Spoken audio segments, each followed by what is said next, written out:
Assalamualaikum warahmatullahi wabarakatuh semuanya. Lagi ya, masih di channel ini. Dan yang akan kita eksplor pada video kali ini adalah lanjutan dari sistem sirkulasi ya, yaitu sistem sirkulasi part 2 tentang jantung dan pembuluh darah. Namun sebelumnya, seperti biasa, let's check this out.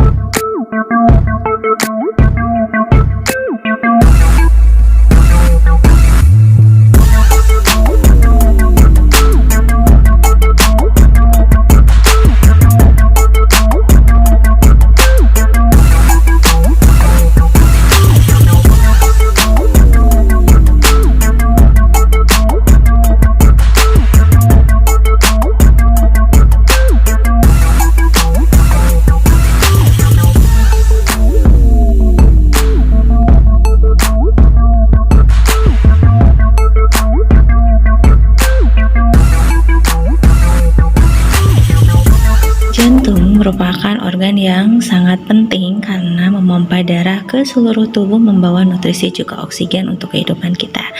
Besarnya kira-kira sebesar kepalan tangan masing-masing ya, kurang lebih kalau orang dewasa itu antara 220 sampai 260 gram beratnya. Jantung ini berada pada rongga tubuh kita, rongga dada ya, tepatnya di sebelah kiri. Jantung memiliki lapisan yang disebut dengan perikardium, di mana lapisan ini atau membran ini menghasilkan cairan yang melindungi jantung selama berdenyut dan mencegah supaya tidak terjadi gesekan. Kemudian dinding jantung sendiri tersusun atas 3 lapisan utama, yaitu ada epikardium yang merupakan bagian luar, epi itu kan luar ya, yang menutupi permukaan jantung. Kemudian ada miokardium yang merupakan bagian tengah yang tersusun atas otot-otot jantung yang bekerja secara involunter. Juga ada endokardium yang bagian dalam yang melapisi jantung, juga katup jantung, dan juga berhubungan dengan lapisan pembuluh darah yang memasuki dan meninggalkan jantung. Denyut jantung normal saat kita tidak beraktivitas berat itu kisaran 70 sampai 100 kali per menit ya. Dan kalau melakukan aktivitas itu biasanya lebih dari jumlah detak jantung saat normal. Jantung memiliki 4 ruangan untuk manusia ya, ada 4 ruangan jantung, yaitu ada 2 bilik atau ventricle dan 2 serambi atau atrium, di mana pembagiannya serambi kanan berhubungan dengan bilik kanan dan serambi kiri berhubungan dengan bilik kiri. Juga terdapat katup yang memisahkan antara serambi dengan bilik, sehingga darah tidak mundur alurnya tapi terus maju berdasarkan denyut jantung. Katup antara serambi kanan dengan bilik kanan disebut dengan valvula tricuspidalis, sedangkan katup antara serambi kiri dengan bilik kiri itu disebut dengan valvula cuspidalis. Buat pelesetan, bibi di kiri, bi itu kan 2 ya berarti ya katupnya ya, bibi di kiri, jadi bicuspidalis itu di sebelah kiri.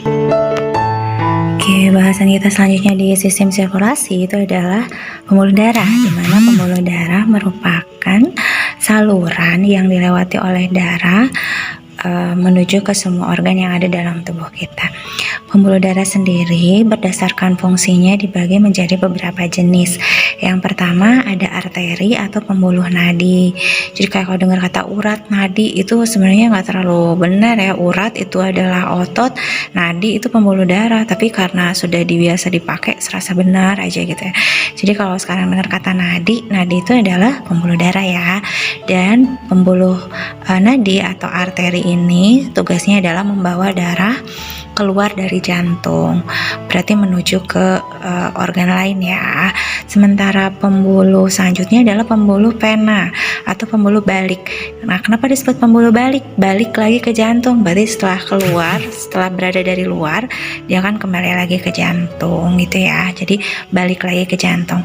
Dan selanjutnya adalah pembuluh kapiler, di mana pembuluh kapiler ini bertugas untuk mengantarkan darah ke semua organ gitu. Nah, kita bahas satu-satu ya. Kita mulai dengan pembuluh nadi atau arteri. Sifat dari pembuluh arteri ini kuat, kemudian lebih tebal dan berada di dalam, nggak di permukaan, nggak dekat permukaan, jadi letaknya lebih ke bagian dalam, kemudian sifatnya elastis dan juga mengantarkan darah sekali lagi keluar dari jantung. Dan pembuluh arteri ini terbagi atas pembuluh aorta, yaitu yang mengantarkan darah keluar dari jantung menuju ke seluruh tubuh, dan ini adalah pembuluh nadi paling besar. Arteri selanjutnya adalah arteri pulmonalis yang bertugas membawa darah menuju ke paru-paru. Dan yang terakhir adalah arteri koronaria yang bertugas membawa darah sebagai sumber nutrisi untuk jantung itu sendiri, karena jantung juga butuh nutrisi dong, dan itu dibawa oleh arteri koronaria dari serambi menuju ke bilik. Dan letak arteri salah satunya bisa dicek pada saat mendeteksi jumlah denyut nadi ya, atau jantung ya. Bisa dari leher, arteri yang ada di leher itu sangat kuat, juga arteri yang ada pada pergelangan tangan itu sangat kuat sekali denyutnya ya, kita bisa lihat di situ. Ya, pembahasan selanjutnya yaitu tentang vena atau pembuluh balik, karena dia membawa darah balik lagi ke jantung. Berbeda dengan arteri, sifatnya pembuluh ini sangat tipis, kemudian tekanannya lemah, dan letaknya ada di permukaan, dekat dengan permukaan kulit ya. Jadi kalau misalkan kalian lihat bayi itu, atau di tangan kita juga ada tuh yang biru-biru ya, serabut-serabut yang terlihat di permukaan kulit. Nah, itu adalah contoh dari pembuluh balik atau pembuluh vena yang membawa darah kembali lagi ke jantung. Dan pembuluh vena sendiri terbagi atas vena cava. Vena cava itu adalah vena yang besar, sama dengan aorta ya kalau pada arteri. Jadi vena cava ini ada yang superior membawa darah balik lagi ke jantung dari tubuh bagian atas, dan ada vena cava inferior yang berasal dari tubuh bagian bawah. Dan satu lagi ada vena pulmonalis, di mana vena pulmonalis ini membawa darah yang berasal dari paru-paru. Jadi pulmo itu artinya paru-paru. Kalau arteri pulmonalis berarti menuju paru-paru, kalau vena pulmonalis balik lagi ke jantung dari paru-paru gitu ya. Dan selanjutnya adalah pembuluh kapiler, di mana pembuluh kapiler ini pembuluh yang tipis dan hanya terdiri dari satu endotelium. Dan fungsinya itu adalah untuk pertukaran zat ya, pada akhirnya bisa jadi oksigen ke CO2 atau dari CO2 ke oksigen terjadi di kapiler itu. Nah, walaupun ukurannya paling kecil dibanding dengan arteri dan vena, tapi jumlahnya sangat banyak sekali gitu ya. Dan ukuran yang kecil ini menyebabkan kecepatan alirannya itu menjadi lebih lambat. Ujung pembuluh nadi yang paling kecil ini dihubungkan oleh pembuluh kapiler gitu ya. Jadi nanti itu urutannya seperti ini ya. Dari arteri akan bercabang menjadi arteriola. Jadi arteriola itu adalah cabang-cabang dari arteri. Nah, ujung dari arteriola ini akan berhubungan dengan kapiler. Kapiler nanti bagian ujungnya akan bersambung dengan venula, yaitu cabang-cabang dari vena, dan baru akan kembali lagi ke jantung. Jadi kita ulang ya, jantung, arteri, arteriola, kapiler, venula, vena, dan balik lagi ke jantung. Itu adalah alur dari proses peredaran darah yang terjadi. Dan satu lagi mungkin sifat dari arteri itu tekanannya kuat ya. Jadi kebalikannya, kalau vena berarti lambat, dan kapiler itu jauh lebih lambat dibandingkan dengan tekanan dari arteri dan vena. Mekanisme peredaran darah pada manusia disebut dengan mekanisme peredaran darah ganda karena ada peredaran darah besar, yaitu yang menuju ke seluruh tubuh, dan yang peredaran darah kecil, yaitu peredaran darah yang menuju ke paru-paru. Kita coba bahas satu-satu ya, dimulai dengan peredaran darah besar. Kita bisa lihat di sini terlihat ilustrasi bilik jantung memompa darah ya, di dalam jantung. Baik, yang pertama yang peredaran darah besar, kita mulai dari darah yang menuju vena pulmonalis atau melewati vena pulmonalis. Darah ini mengandung oksigen dan akan dipompa masuk ke serambi kiri. Untuk selanjutnya akan dipompa masuk ke bilik kiri. Jadi bilik kiri mengandung oksigen ya. Nah, dari sini, dari bilik kiri, darah akan dipompa melalui aorta, yaitu pembuluh arteri besar. Kenapa pakai aorta? Karena targetnya adalah ke seluruh tubuh. Jadi makanya disebut peredaran darah besar, karena targetnya menuju ke seluruh tubuh, baik itu seluruh tubuh bagian atas ataupun seluruh tubuh bagian bawah, dan arterinya akan bercabang menjadi arteriola dan menuju kapiler yang ada di seluruh tubuh bagian atas atau bagian bawah.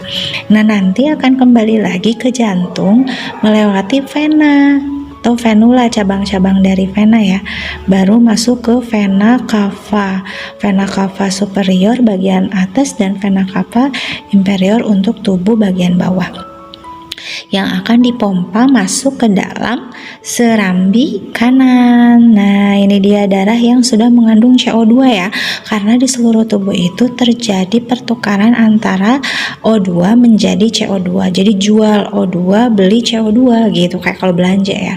Nah, nanti dari serambi kanan, darah yang mengandung CO2 ini akan dipompa masuk ke bilik kanan tentunya. Di bilik kanan cuma istirahat sebentar nih CO2-nya. Dan akan dipompa masuk ke arteri pulmonalis sini ya. Dari arteri pulmonalis akan masuk ke dalam paru-paru.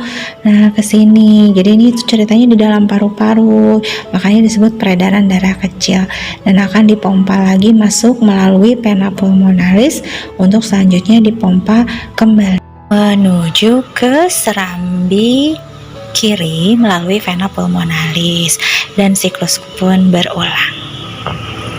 Mekanisme yang berlangsung sekali pompa itu dua peredaran langsung. Jadi peredaran darah besar sekaligus peredaran darah kecil sekali pompa, itu dalam proses peredaran darah ganda.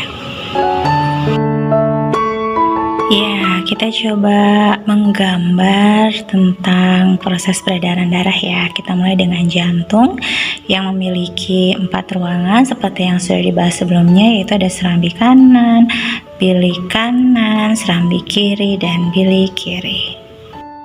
Nah, selanjutnya darah yang mengandung oksigen dari bilik kiri akan dipompa keluar melewati aorta, yaitu pembuluh arteri yang besar ya, menuju ke seluruh tubuh bagian bawah, dan juga melalui aorta pula ya, menuju ke seluruh tubuh bagian atas, di mana pada seluruh tubuh ini terjadi pertukaran dari O2 menjadi CO2 di kapiler, di pembuluh kapilernya gitu ya.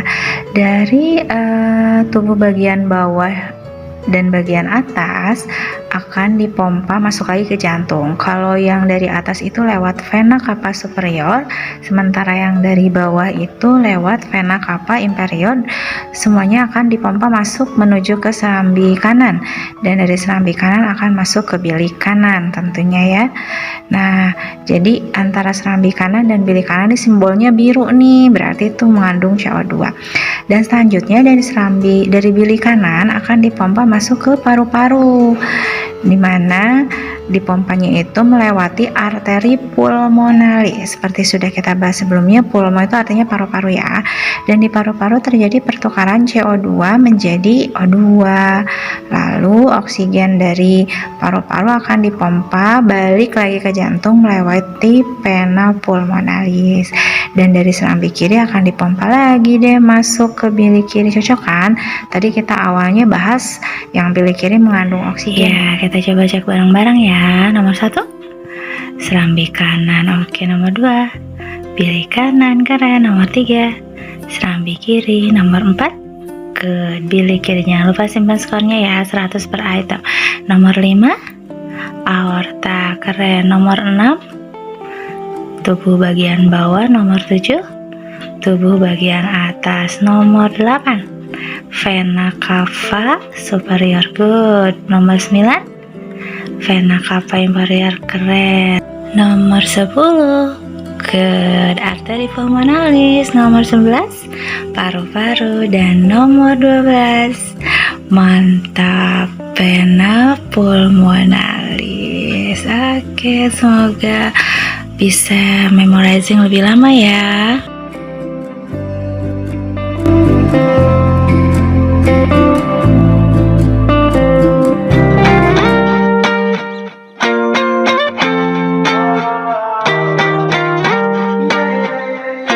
Berbicara tentang tekanan darah ya, kalian pernah diperiksa nggak sih ke klinik, ke dokter, misalnya tekanan darah kamu itu 120 per 80. Nah, sekarang kamu harus tahu itu artinya apa.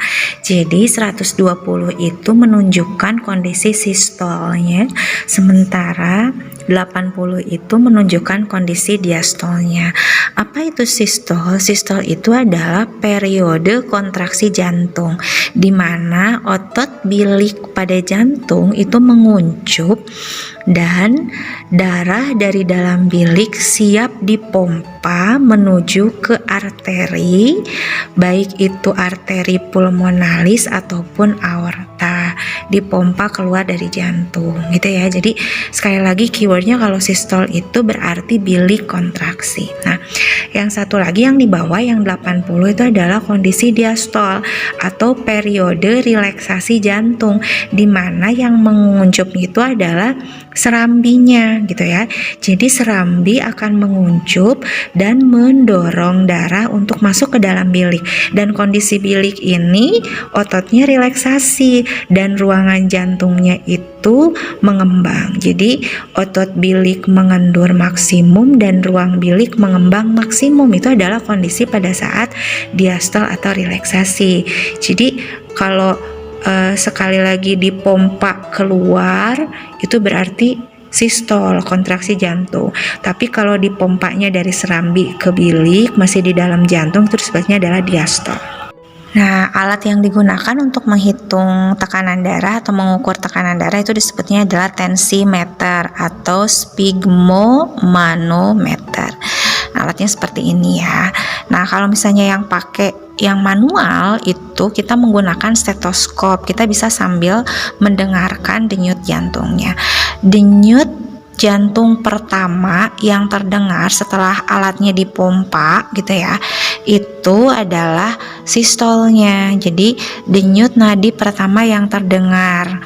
Sementara setelah dibiarkan kita terus mendengarkan denyut nadi kita gitu ya, denyut jantung kita itu yang paling terakhir yang terdengar itu adalah diastolnya. Makanya disebut atasnya atau bawahnya. Atasnya itu adalah sistolnya dan bawahnya itu adalah diastolnya gitu ya. Kecuali kalau yang digital sudah langsung terlihat di screennya. Anak-anakku semuanya, itu tadi pembahasan kita di sistem sirkulasi part 2 ya. Semoga bisa bertambah ilmunya, berkah, amin. Dan juga bertambah pengetahuan kita tentang organ jantung dan pembuluh darah, juga peranan-peranannya dalam sistem sirkulasi. So, jangan lupa disimpan informasi pentingnya ya, satu saja di kolom komentar, dan juga apakah Anda sudah paham atau belum. And see you at the next session. Assalamualaikum warahmatullahi wabarakatuh.